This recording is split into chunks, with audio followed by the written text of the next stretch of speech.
नमस्कार, स्वागत है आप सबका दिन भर की तमाम बड़ी और अहम खबरों के साथ। मैं हूं कवींद्र। शुरुआत हेडलाइन से। बेमौसम बरसात और ओले से 8 राज्यों में फसलें तबाह। उत्तर प्रदेश का 200 करोड़ रुपए की राहत का ऐलान। राज्यों ने केंद्र सरकार से मांगी मदद। केंद्र सरकार का राहुल गांधी की जासूसी कराने से इनकार, कहा सुरक्षा के लिए जुटाई गई जानकारी। नाराज कांग्रेस ने किया राज्यसभा से वॉकआउट। भूमि अधिग्रहण बिल के खिलाफ सड़कों पर उतरी कांग्रेस। मार्च के दौरान पुलिस से झड़प। केरल में एलडीएफ के 5 विधायक पूरे सत्र के लिए निलंबित। सरकार के प्रस्ताव पर विधानसभा अध्यक्ष का फैसला, विपक्ष ने बताया एकतरफा कार्रवाई। लगातार चौथे महीने माइनस में थोक महंगाई दर। फरवरी में 0 से 2.06% नीचे। फिक्की की ब्याज दर घटाने की मांग।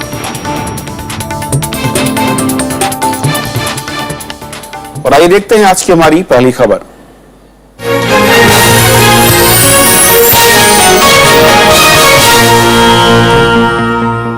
बेमौसम बारिश और ओले पड़ने से देश के कई राज्यों में रबी की फसल को भारी नुकसान पहुंचा है। खड़ी फसल तबाह होने से जहां किसान परेशान दिखे, तो वहीं राज्यों ने भी केंद्र सरकार से वित्तीय मदद की मांग की है। सरकार ने 1 महीने के भीतर नई कृषि नीति लागू करने की बात कही, जिसमें फसलों को नुकसान के मामले में किसानों को उचित मुआवजे की व्यवस्था होगी। बेमौसम बारिश और ओलों से फसलों को हुआ नुकसान बयां कर रही हैं ये तस्वीरें। देश के कई राज्यों में बीते कई दिनों से तेज बारिश का सिलसिला जारी है। उत्तर प्रदेश, पंजाब, हरियाणा, राजस्थान, महाराष्ट्र, दिल्ली, मध्य प्रदेश में फसलों को नुकसान सबसे ज्यादा हुआ है, जिसमें गेहूं, दालें और तिलहन की फसलें बड़ी मात्रा में तबाह हुई हैं। पंजाब में आलू की आधी फसल खराब हो गई है, तो महाराष्ट्र में प्याज को बड़ा नुकसान पहुंचा है। फसल पकने का इंतजार कर रहे किसान इस नुकसान से परेशान नजर आ रहे हैं। खेती में हमारा सब बर्बाद हो गया। सब वो हमने प्याज लगाया था, वो हम निकलने को अभी 1 महीना तो बाकी था, वो उसके पहले बर्बाद हो गया सब। इस बारिश से बहुत नुकसान हुआ है। किसान की तो बिल्कुल पका पकाया सारा सब कुछ था। अब जो भी हमारी जेब में था, किसान की जेब में जो भी हम लोगों की जेब में था, सब कुछ इसमें लगा दिया। इस बीच उत्तर प्रदेश सरकार ने राज्य के किसानों की मदद के लिए 200 करोड़ रुपए की सहायता राशि जारी की है और लगान और कर्ज वसूली को फिलहाल रोक दिया गया है। पंजाब के मुख्यमंत्री प्रकाश सिंह बादल ने केंद्र सरकार से सहायता की मांग की है। राजस्थान विधानसभा में भी किसानों की स्थिति के बारे में चिंता जताई गई है। केंद्रीय कृषि राज्य मंत्री मोहन जी कल्याण जी भाई कुंडरिया ने रविवार को कहा कि अगले महीने तक नई कृषि नीति को लागू कर दिया जाएगा, जिसमें बारिश और ओलों से नुकसान के मामलों में किसानों को मुआवजा देने का भी प्रावधान होगा। किसानों को संसद में 1 मिनट की जो बारिश हुई है, ओले गिरे हैं, बहुत सारे लोग मेरे पास आए थे। उसके संदर्भ में राजस्थान हो, हर प्रदेश से आए थे। हम एग्रेरियन क्राइसिस पे चर्चा ले ही रहे हैं, इसलिए मैं आप सबको कहूंगी उसके दौरान भी या कल समय मिला तो कल भी आप इसको उठा सकेंगे। दरअसल पश्चिमी विक्षोभ की वजह से बेमौसम बारिश और ओलावृष्टि का सिलसिला इस महीने की शुरुआत से ही देखा जा रहा है। किसानों को हुए नुकसान पर 4 मार्च को राज्यसभा में अल्पकालिक चर्चा हुई थी। तब केंद्रीय कृषि मंत्री राधा मोहन सिंह ने बताया था कि प्रारंभिक आकलन के मुताबिक देश भर में करीब 50 लाख हेक्टेयर पर खड़ी फसल को बारिश और ओलों से नुकसान हुआ है। Bureau report, Rajya Sabha TV. और इस पूरे मसले पर और बातचीत करेंगे। हमारे साथ स्टूडियो में मौजूद हैं जयराज, जो कि वरिष्ठ कृषि पत्रकार हैं। जयराज जी, स्वागत है आपका। सबसे पहले तो मार्च के महीने में लगातार मैं कहूं दूसरी बार इतनी ज्यादा बारिश, किस तरह का असर खेती पर? खेती में वैसे तो थोड़ा सा असर ही जरूर होंगे, मगर मान लो दूसरी तरफ अगर बारिश न आ जाएंगे तो उसमें भी दिक्कत है। इस बार तो वैसे मार्च के महीने में हमें वैसे वेस्टर्न डिस्टर्बेंस के कारण 2 बार काफी अच्छे बारिश मिल गया। इसलिए जहां जहां ओला पड़ा है, बारिश के साथ ओला आ गया, उसमें थोड़ा नुकसान होगा जरूर। वैसे मैं बात कर रहा था ये वैज्ञानिकों से, वो कह रहा था ज्यादातर 5% कृषि स्थानों में, गेहूं के स्थानों में थोड़ा सा नुकसान पहुंच गया है, मगर वो इसका मतलब नुकसान का मतलब पूरा फसल गया नहीं। अगर अगले हफ्ते में 4-5 दिन सूरज आ जाएंगे तो अच्छी तरह धूप आ जाएंगे तो वैसे जो गिरा हुआ पौधे वो खड़े हो जाएंगे, लेकिन जरा उसमें ज्यादा नहीं होगा। उत्तर भारत के कई राज्यों जो खबरें मिल रही हैं, मैं कहूं अगर बात हरियाणा की, उत्तर प्रदेश की, बिहार की, मध्य प्रदेश की, इस पूरी बेल्ट में इतनी ज्यादा बारिश किसानों ने कहा कि पिछले कई वर्षों में नहीं देखी, और कई जगहों पर दलहन की फसलें कटी पड़ी थी खेतों में, उसको भारी नुकसान पहुंचा है। कहीं न कहीं एक बड़ा झटका, और दूसरी तरफ आलू की फसल जो कि खेतों में थी, वहां पर भी इतना ज्यादा पानी है कि उसकी फसल 50% तक बताया जा रहा है कि नुकसान हो सकता है। नहीं, अब जरूर ये ना सरसों का, ये तिलहन का फसलों में जरूर थोड़ा सा नुकसान होगा, क्योंकि वो तो वैसे कटाई के लिए तैयार था। उस वक्त बारिश आ गया, उसमें अभी क्रॉप बचाना मुश्किल है, उसमें जरूर ज्यादा नुकसान पहुंच जाए। आलू में इतना ज्यादा नुकसान नहीं होगा, क्योंकि घबराने का बात नहीं, नुकसान तो जरूर होगा। मैंने कहा बारिश से होगा, अगर बारिश न हो जाएंगे तो फिर भी नुकसान होगा। तो इसलिए नुकसान तो ज्यादा ये सरसों का फसलों में, तिलहन का बाकी कुछ फसलों में होगा। मगर जैसे वैसे ये पॉलिटिकल लोग बात कर रहे और प्रांतीय सरकारें मांग कर रहे, वो तो हमेशा एक पॉलिटिकल बात है। इसलिए नुकसान तो होगा, जहां जहां किसानों को नुकसान हो गया उसमें जरूर थोड़ा मदद मिलेंगे तो वो अच्छी बात है। लेकिन क्या ये कहा जाए कि मार्च के महीने में इतनी ज्यादा बारिश, क्योंकि कई राज्यों में 50 से 70 मीटर तक की बारिश, सेंटीमीटर की बारिश दर्ज की गई, जहां पर ओले पड़े हैं पिछले हफ्ते में। इतनी ज्यादा बारिश मार्च के महीने में क्या साइकिल चेंज को दिखा रहा है, क्लाइमेट चेंज के साइकिल को, और उसके लिहाज से किसानों को अपनी फसल के जो टाइमिंग है उसको बदलना होगा? नहीं, वो तो ये क्लाइमेट चेंज का बात वैसे चल रहे, मगर ये तो मार्च में 2 बारिश हुआ, वो भी अच्छा बारिश हुआ। वो तो वैसे वो हो सकते हैं, क्योंकि किसी को पता नहीं वेस्टर्न डिस्टर्बेंस कब आ रहे, क्योंकि ये तो वैसे ये पाकिस्तान ईरान के ऊपर जो ये इसका ये ना अंतरिक्ष में इसके प्रेशर बदलने से हो जाता है। वो वैसे तो वैसे उत्तर भारत में, पश्चिम उत्तर भारत में वैसे इस मौसम का सारे फसलों के लिए ऐसे बारिश जरूरी है। लेकिन जिस इंटेंसिटी के साथ बारिश हुई और जितना ज्यादा मैं कहूं कि क्वांटिटी है, वो ज्यादा खतरनाक है। मेरे ख्याल में इंटेंसिटी इतना ज्यादा नहीं। मुझे याद है वो पिछले सालों में कभी कभी इससे भी बड़ा तगड़ा हवा के साथ और ओले के साथ बड़ा नुकसान पहुंच जाता। तो कैसे प्रोडक्शन पर कोई असर नहीं पड़ रहा? क्योंकि सरकारी आंकड़े जो राज्यों की ओर से अलग अलग किसानों की संस्था, उनका कहना कि 30 से 40% का जो प्रोडक्शन है वो कम हो सकता है, इस तरह की आशंका है। वो तो थोड़ा आश्चर्यजनक है, इतना नहीं होगा। 5%, 6% उससे ज्यादा नहीं होगा। वो भी मान लो अगर अच्छी तरफ ये धूप आ जाएंगे तो अगले हफ्ते में धूप आ जाएंगे तो नुकसान इतना नहीं होगा। लेकिन कई फसलों में बताया जा रहा है कि जिस वक्त फूल आ रहे थे और अब मैं कहूंगी फल आने का वक्त था, वहां पर इस बारिश से प्रोडक्शन जाहिर तौर पर कम होने की आशंका है। थोड़ा सा होगा जरूर। मान लो ये आम का फसल, आम अभी फूल आने का टाइम है, उस वक्त ये बारिश आने से है ना सारे फूल खत्म हो गया, इसलिए थोड़ा सा असर आम का फसल में होगा। गेहूं में मैं मुझे भरोसा नहीं इतना नुकसान होगा, मगर जरूर ये सरसों और बाकी कुछ जिलों में थोड़ा सा नुकसान तो आलू में ही होगा। क्योंकि कई लोग ये आशंका जाहिर कर रहे हैं कि इस पूरी बारिश के बाद प्रोडक्शन काफी कम हो सकता है ये दलहन की फसलों का और गेहूं को लेकर, जिसका असर अगले कुछ महीनों के बाद इन्फ्लेशन पर, महंगाई पर दिख सकता है। वो भी थोड़ा एक्सैजरेटेड ओपिनियन है, मैं मानता नहीं। थोड़ा सा ये ना बाजार में जरूर इसका सेंटिमेंट का असर होगा, मगर इतना घबराने का बात नहीं है, मगर थोड़ा सा असर होगा। वो वैसे पिछले पहले भी ऐसे होता था, मगर ये तो ये ना ये और जो देश के अंदर अलग अलग राज्यों में, फिर मैं कहूँ कि सेंट्रलाइज जो सिस्टम है, अगर इस तरह की आपात स्थिति आती है जहां पर किसानों की फसल को नुकसान पहुंचता है, तो उसको जो मापने वैल्यूएशन का जो काम है या फिर उसके बदले में जो उनको आर्थिक मदद मिलती है, क्या वाकई आपको लगता है कि इस वक्त सही है सिस्टम, या फिर जो सरकार कह रही है कि नई कृषि नीति के जरिए उसको और ज्यादा दुरुस्त किया जाएगा, वो ज्यादा बेहतर होगा?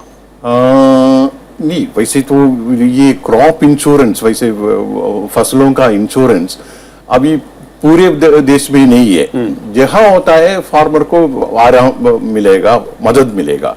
जहां वो छोटे किसानों को, वैसे जिनके पास इंश्योरेंस नहीं है, उसका नुकसान ही होगा।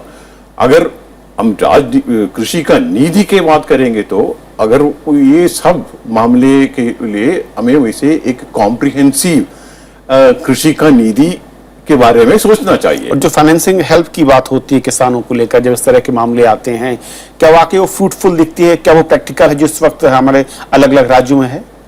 इतना प्रैक्टिकल नहीं है अलग अलग राज्यों में, क्योंकि जैसे मैंने कहा, छोटे किसानों के लिए जब तक ये क्रॉप इंश्योरेंस इनके हाथ में होता नहीं, उनका कवरेज होता नहीं, उनको कुछ नहीं मिलेगा। उनका फसल तो अगर नुकसान हो गया तो नुकसान ही है, उसमें कोई। मगर बड़े किसानों के लिए जिन्होंने कुछ इंश्योरेंस में ये भर्ती हो गया, उनके लिए कुछ राहत मिलेगा। चलिए जगत साहब, बहुत बहुत शुक्रिया इस पूरे मसले पर बातचीत करने के लिए आपका। तो ये थी हमारी पहली खबर, और छोटा सा ब्रेक लेंगे। ब्रेक उस पार दिन भर की दूसरी बड़ी खबरें।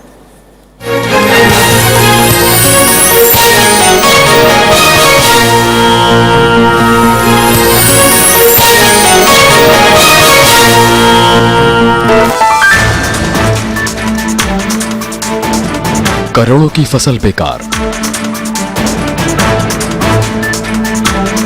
किसान हुए लाचार।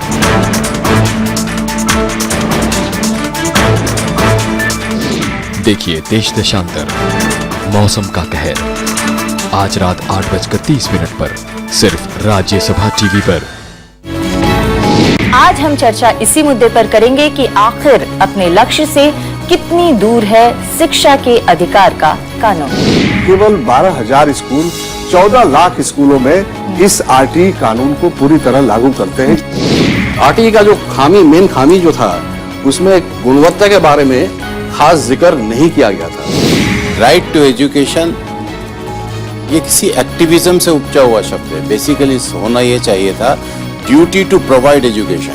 मुझे लगता है कि कोई शब्द छल किए बगैर आरटीए को कैसे अच्छी तरह से लागू किया जा सकता है, इसके बारे में चर्चा होनी चाहिए। देखिए सरोकार सिर्फ राज्यसभा टेलीविजन पर।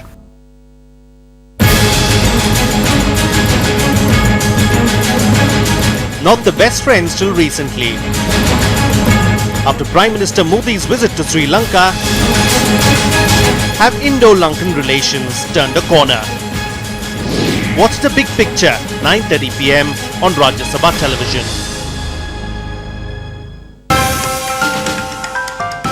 In the Maths Factor, we travel through time and space and see how maths has evolved and how it is a part of the world around us.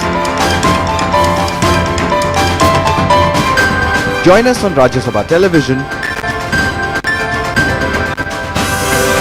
Watch the Maths Factor every Sunday at 8 a.m.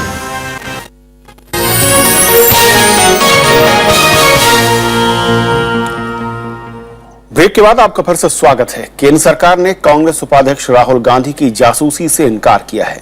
वित्त मंत्री अरुण जेटली ने संसद के दोनों सदनों में कहा कि बड़े नेताओं के हुलिये की जानकारी जमा करने का काम यूपीए के जमाने से चल रहा है। सरकार के इस जवाब से असंतुष्ट कांग्रेस ने राज्यसभा से वॉकआउट किया। सोमवार को संसद के दोनों सदनों में राहुल गांधी के बारे में दिल्ली पुलिस की पूछताछ का मसला बड़ा राजनीतिक विवाद बन गया। जासूसी के आरोपों पर वित्त मंत्री अरुण जेटली ने राज्यसभा में सरकार का पक्ष रखा। उन्होंने कहा कि दिल्ली पुलिस 1987 से 526 राजनीतिक हस्तियों की प्रोफाइलिंग कर चुकी है। इनमें पूर्व प्रधानमंत्री और कांग्रेस अध्यक्ष सोनिया गांधी तक के नाम हैं। 1957 से लेकर प्रोटेक्टेड पर्संस की दिल्ली पुलिस प्रोफाइलिंग करती रही है। 1987 में कोई हमारी सरकार नहीं थी, आपकी सरकार थी, एक परफॉर्मा बना। और स्नूपिंग वो होती है जो चुपचाप किसी पे नजर रखी जाए, किसी के घर जाकर उस व्यक्ति से या उसके सेक्रेटरी से कहा जाए ये फॉर्म की डिटेल्स दो, वो स्नूपिंग नहीं होती। इससे पहले उपसभापति पीजे कुरियन ने नियम 267 के तहत चर्चा की कांग्रेस की मांग खारिज कर दी। सदन में विपक्ष के नेता गुलाम नबी आजाद ने आरोप लगाया कि सरकार कांग्रेस उपाध्यक्ष की निजता में खलल डाल रही है। जेडीयू और समाजवादी पार्टी ने भी सरकार को घेरने की कोशिश की। हमने ये पहली दफा नहीं, आज तो राहुल गांधी जी का इशू आया था इसी हाउस में, पिछले साल भी आया था कि इवन मंत्रियों के टेलीफोन टेप होते हैं, इस तरह के लोगों के टेप होते हैं। इस तरह के माहौल में कैसे रहें सर? मेरा भी प्रिविलेज आपके यहाँ केजी बेसन को लेकर के पड़ा हुआ है। मेरा आपसे हाथ जोड़ के निवेदन है कि इस पर फुल प्लेज बहस कराई जाए। कॉर्पोरेट का एस्पाइनेज और political espionage from this side to that side. ये मेरा सत्य है कि 1 लाख फोन इस देश में रोज टेप किए जाते हैं और बिना किसी परमिशन के। श्रीमान नियम यह है कि जब तक गृह सचिव परमिशन नहीं देगा आप फोन टेप नहीं कर सकते, लेकिन यहाँ फोन टेप के लिए जिसका चाहे उसका फोन टेप हो जाए। वित्त मंत्री के जवाब से असंतुष्ट कांग्रेस ने राज्यसभा से वॉकआउट किया। उधर लोकसभा में भी वित्त मंत्री ने इसे दिल्ली पुलिस की सामान्य प्रक्रिया बताया। इससे पहले कांग्रेस नेता मल्लिकार्जुन खड़गे ने आरोप लगाया कि विपक्षी नेताओं को दबाने की कोशिश हो रही है। विरोधियों को दबाना चाहते हैं, विरोधियों को डराना चाहते हैं। मेरा सिर्फ हमारे पार्टी के उपाध्यक्ष का नहीं है, सारे अपोजिशन पार्टी के नेताओं के और सारे जो भी उनके विरोधी हैं उनके बारे में ऐसा चल रहा है। उधर दिल्ली पुलिस के कमिश्नर बीएस बसी ने दोहराया कि नेताओं की प्रोफाइलिंग पुरानी प्रक्रिया है। उन्होंने कहा कि ये काम नेताओं की सुरक्षा से जुड़ा है। ये मामला शनिवार से सुर्खियों में आया है। कांग्रेस का आरोप है कि दिल्ली पुलिस के अधिकारियों ने पिछले दिनों राहुल गांधी के तुगलक लेन घर पर जाकर उनके बारे में जानकारी ली थी। प्रणव गोस्वामी के साथ कृति मिश्रा, राज्यसभा टीवी। सरकार ने कोयला और खदानों से जुड़े 2 विधेयकों की जांच कर रही सिलेक्ट कमेटी का कार्यकाल बढ़ाने से इनकार कर दिया है। विपक्षी दलों की मांग थी कि इन विधेयकों के अध्ययन के लिए और ज्यादा समय की जरूरत है। सिलेक्ट कमेटी को 18 मार्च तक अपनी रिपोर्ट सौंपनी है। कांग्रेस महासचिव दिग्विजय सिंह ने कहा कि कोयला खान विशेष उपबंध विधेयक की जांच कर रही सिलेक्ट कमेटी का कार्यकाल बढ़ाया जाना चाहिए। It is impossible to deal with the whole issue within 5 working days. Sir, we would urge upon you, sir, to reconsider this and to the August House that this should be extended at least till the first day of the meeting of the House on 20th April. CPI नेता D राजा ने mines और mineral से जुड़े एमएमटीआर विधेयक पर committee की report पेश करने के लिए और वक्त की मांग की। It is extremely difficult to complete the work and that is what we are saying. लेकिन सरकार ने सिलेक्ट कमेटी का कार्यकाल 18 मार्च से आगे बढ़ाने से इनकार कर दिया। केंद्रीय संसदीय राज्य मंत्री मुख्तार अब्बास नकवी ने कहा कि दोनों कमेटी के गठन के वक्त ही आम राय से समय सीमा तय हुई थी। जिस वक्त सेलेक्ट कमेटी बनी उस समय सभी पार्टियों के माननीय सदस्य उसमें सदस्य हुए और उस समय 18 तारीख तक सिलेक्ट कमेटी अपनी रिपोर्ट देगी, ये बात चेयर की तरफ से अनाउंस की गई और जिसे सबने स्वीकार किया। विपक्ष के दबाव के बाद 11 मार्च को राज्यसभा ने इन दोनों विधेयकों को सिलेक्ट कमेटी में भेजने का फैसला किया था। लोकसभा से पारित हो चुके इन दोनों विधेयकों पर इससे पहले सरकार ने अध्यादेश जारी किए थे। कृति मिश्रा, राज्यसभा टीवी। भूमि अधिग्रहण संशोधन विधेयक के खिलाफ कांग्रेस ने आज दिल्ली में प्रदर्शन किया। संसद की ओर बढ़ रहे प्रदर्शनकारियों को रोकने के लिए पुलिस ने लाठीचार्ज और पानी की बौछार की, जिसमें कई लोग घायल हुए। बिल के विरोध में कांग्रेस समेत कई विपक्षी दल कल राष्ट्रपति से मुलाकात करेंगे। कांग्रेस ने दिल्ली में भूमि अधिग्रहण संशोधन विधेयक के खिलाफ सोमवार को प्रदर्शन किया। मौका था 13 मार्च को ग्रेटर नोएडा के भट्टा पारसौल गांव से शुरू हुई पदयात्रा के दिल्ली पहुंचने का। जंतर मंतर पर हुए धरने में गुलाम नबी आजाद, अहमद पटेल, जयराम रमेश और अंबिका सोनी समेत कई बड़े नेता शामिल हुए। वहीं जंतर मंतर से संसद की ओर मार्च कर रहे प्रदर्शनकारियों को रोकने के लिए पुलिस ने लाठीचार्ज और पानी की बौछार। कांग्रेस एनडीए सरकार की ओर से लाए गए भूमि अधिग्रहण संशोधन विधेयक को किसान विरोधी करार दे रही है। सड़क पर तो अभी आप देख रहे थे, जब संसद में आएगा तो हम इसका डट के विरोध करेंगे। पहले कानून में प्रावधान था कि 5 साल के लिए अगर उसका इस्तेमाल न तो उनको वापस करने, वो प्रावधान उन्होंने निकाल दिया। तो ये तो ऑटोक्रेसी है, ये किसानों के हित में नहीं है। कांग्रेस के आक्रामक आंदोलन के बावजूद केंद्र सरकार इसे ज्यादा तवज्जो नहीं दे रही है। सत्ता से बाहर होंगे तो कुछ ना कुछ तो करेंगे ना। आरजेडी अध्यक्ष लालू प्रसाद यादव ने भी रविवार को पटना में केंद्र सरकार के खिलाफ प्रदर्शन किया था। आरजेडी ने केंद्र सरकार पर वादा खिलाफी और जन विरोधी नीतियों का आरोप लगाया। भूमि अधिग्रहण संशोधन विधेयक 10 मार्च को लोकसभा से पास हो चुका है। अब इसे राज्यसभा में पेश किया जाना है, लेकिन उच्च सदन में अल्पमत में होने के चलते कांग्रेस समेत दूसरे दलों का विरोध सरकार के लिए मुश्किल का सबब बन सकता है। अनु दीवान, राज्यसभा टीवी। केरल विधानसभा से आज विपक्षी एलडीएफ के 5 विधायकों को पूरे सत्र के लिए निलंबित कर दिया गया। इन विधायकों पर बजट पेश करते वक्त विधानसभा में तोड़फोड़ करने का आरोप है। उधर विपक्ष ने स्पीकर की कार्रवाई को एकतरफा बताया। सोमवार को केरल विधानसभा की कार्यवाही शुरू होने पर मुख्यमंत्री ओमन चांडी ने एलडीएफ गठबंधन के 5 विधायकों को निलंबित करने का प्रस्ताव रखा। उन्होंने कहा कि 13 मार्च यानी बजट वाले दिन विधानसभा में जो कुछ हुआ उससे राज्य की बदनामी हुई है। Everything was open to everybody. All the visual medias and all the press people, they are all there. But there is nothing against no MLAs from ruling front. LDF सदस्यों ने मुख्यमंत्री के इस प्रस्ताव का विरोध किया, जिसके बाद सदन की कार्यवाही 23 मार्च तक स्थगित कर दी गई। അത് നിയമവിരുദ്ധവും ജനാധിപത്യ വിരുദ്ധവുമായിട്ടുള്ള നടപടി ആയതുകൊണ്ട് തന്നെ ഞങ്ങളത് അംഗീകരിക്കുന്നില്ല. ശക്തൻ നാടാർ കോൺഗ്രസ് ഐയുടെ സ്പീക്കറായി മാറിയിരിക്കുകയാണ്, യുഡിഎഫിന്റെ സ്പീക്കറായി മാറിയിരിക്കുകയാണ്. 13 मार्च को विपक्षी सदस्यों ने वित्त मंत्री के.एम. मणि पर भ्रष्टाचार का आरोप लगाते हुए उन्हें बजट पेश करने से रोकने की कोशिश की थी। निलंबित विधायकों पर स्पीकर का आसन भी तोड़ने के आरोप हैं। Bureau report, Rajya Sabha TV. और बात हरियाणा की, जहां पर हिसार में एक गांव में बनाए जा रहे चर्च में तोड़फोड़ हुई है। गांव वाले चर्च बनाने का विरोध कर रहे हैं। पादरी की शिकायत पर पुलिस ने इस मामले में 9 लोगों के खिलाफ एफआईआर दर्ज की। ईसाई संगठनों ने इस घटना की कड़ी निंदा की है। हरियाणा के मुख्यमंत्री मनोहर लाल खट्टर ने मामले की जांच के बाद दोषियों के खिलाफ कार्रवाई की बात कही है। दुख की बात है, क्योंकि सीसीटीवी फुटेज में तो साफ पता चलता है कि कौन कौन है, उनका चेहरा भी पहचान जाता है, लेकिन पुलिस अभी तक किसी को अरेस्ट नहीं किया, वही डिटेन किए।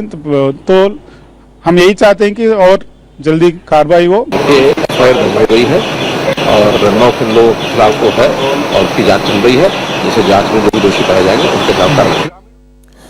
स्वाइन फ्लू के कहर के बाद उत्तर प्रदेश में अब बर्ड फ्लू का खतरा बढ़ने लगा है। अमेठी के शुक्ल बाजार इलाके में इस बीमारी की पुष्टि के बाद सरकार ने जिलाधिकारियों को जरूरी कदम उठाने के निर्देश दिए हैं। 4 जिलों की टीम गठित कर गांव में संक्रमित पशु पक्षियों को नष्ट करने का काम शुरू हो चुका है, जिनमें बाराबंकी, सुल्तानपुर, फैजाबाद और अमेठी शामिल हैं। टीम ने अब तक 883 पक्षियों को मारा है। बर्ड फ्लू के लक्षण 48 घंटे के बाद सामने आने लगते हैं। संक्रमित व्यक्ति की आंखें लाल होने के साथ उसमें पानी आता है। मरीज को खांसी, बुखार और गले में सूजन के साथ सांस लेने में तकलीफ भी होती है। पॉजिटिव सैंपल पाए जाने के कारण इस क्षेत्र के 1 किलोमीटर की रेडियस में जितने भी बर्ड हों उन सबको कल कर दिया जाए, जिससे ये वायरस का फैलाव और दूसरी जगहों पर न हो सके। आम आदमी पार्टी के नेता प्रशांत भूषण और योगेंद्र यादव ने पार्टी संयोजक और दिल्ली के मुख्यमंत्री अरविंद केजरीवाल से मिलने का समय मांगा है। केजरीवाल आज 12 दिनों के बाद इलाज करा के बेंगलुरु से दिल्ली लौट रहे हैं। प्रशांत भूषण और योगेंद्र यादव को केजरीवाल की गैर मौजूदगी में हुई कार्यकारिणी की बैठक में पीएसी से बाहर कर दिया गया था। उस बीच स्टिंग जारी करने के मामले में पार्टी ने अपने पूर्व विधायक राजेश गर्ग को पार्टी से आज सस्पेंड कर दिया। मैं तो चाहता हूं कि अरविंद से मिलकर आमने सामने आराम से बात हो सके इस विवाद के ऊपर, जिससे कि विवाद खत्म किया जा सके। और मैंने उनको मैसेज भेजा है। थोक महंगाई दर में लगातार चौथे महीने भारी गिरावट देखने को मिली। फरवरी में यह -2.06% पर पहुंच गई। ईंधन और विनिर्माण उत्पाद सस्ता होने से महंगाई दर में यह गिरावट देखने को मिली है। जनवरी में यह दर -0.39% थी। फरवरी में प्याज, दालें और प्रोटीन युक्त चीजें महंगी हुई, जबकि सब्जी, फल और दूध सस्ते हुए। थोक महंगाई दर में और कमी के बाद उद्योग संगठनों ने ब्याज दरें कम करने की मांग की है। इनका कहना है कि बैंकों को रेपो रेट में कमी का फायदा अब ग्राहकों तक पहुंचाना चाहिए। आईएमएफ की प्रमुख क्रिस्टीन लेगार्ड ने आज प्रधानमंत्री नरेंद्र मोदी से मुलाकात की। इससे पहले लेगार्ड ने श्रीराम कॉलेज में एक कार्यक्रम में कहा कि 2019 तक भारतीय अर्थव्यवस्था का आकार 2009 के मुकाबले दोगुना हो जाएगा।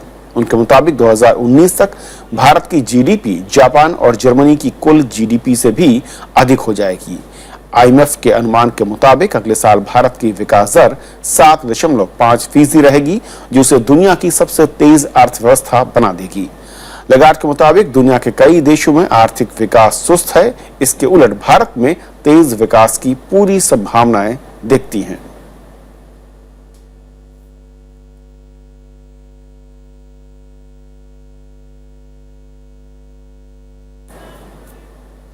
और अब बात वर्ल्ड कप क्रिकेट की, जहां पर क्वार्टर फाइनल के लिए टीम और अपोजिशंस तैयार हो चुके हैं। देखिए कि इस रिपोर्ट में कौन किससे भिड़ने जा रहा है।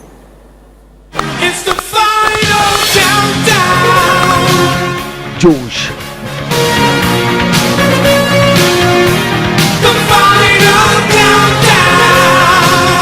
जुनून, वर्ल्ड कप क्रिकेट का रोमांच अब चरम पर है। इस हफ्ते विश्व विजेता की खिताबी भिड़ंत का काउंटडाउन शुरू होगा, जब क्वार्टर फाइनल में 8 टीमें आमने सामने होंगी और पाकिस्तान ने ये क्वार्टर फाइनल में क्वालिफाई कर लिया। यानी क्रिकेट के शौकीनों को इस हफ्ते बेहतरीन मुकाबले देखने को मिलेंगे। बुधवार से नॉकआउट मुकाबलों का आगाज हो रहा है। 18 मार्च को क्वार्टर फाइनल में दक्षिण अफ्रीका और श्रीलंका की टीमें आमने सामने होंगी, तो 19 मार्च को दूसरे क्वार्टर फाइनल में टीम इंडिया और बांग्लादेश की भिड़ंत है। 20 मार्च को ऑस्ट्रेलिया और पाकिस्तान के बीच तीसरा मुकाबला होगा।